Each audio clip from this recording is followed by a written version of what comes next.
আজ মাছটা অন্য ধরনের রান্না করব, দেখে নিও। কড়াই গরম হয়ে গেছে, তেলটা দিয়ে দিলাম। তেলটা গরম হয়ে যাক, আমি এদিকে রেডি করছি।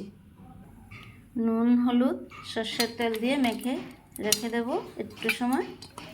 এদিকে মশলাটা রেডি করব।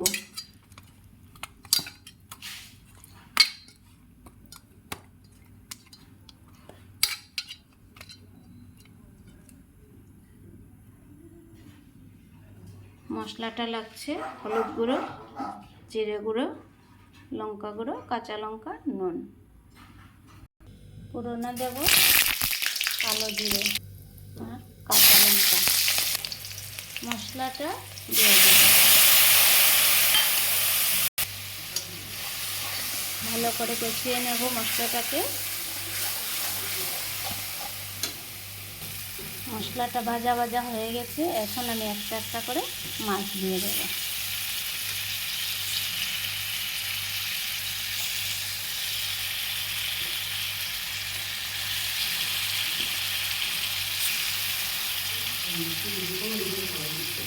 একটু সময় ঢেকে রেখে দেব।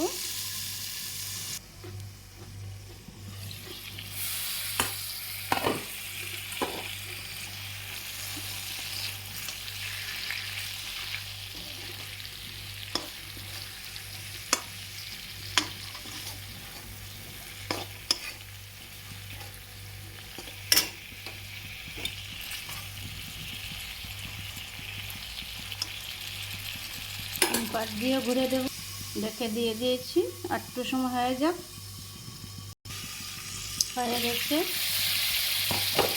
এখন অল্প জল দিয়ে দেব।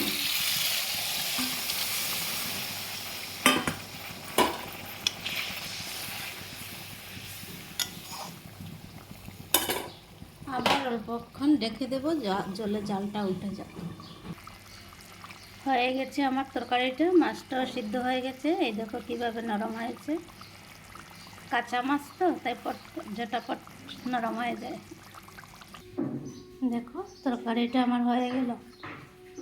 কেমন হয়েছে দেখো তো।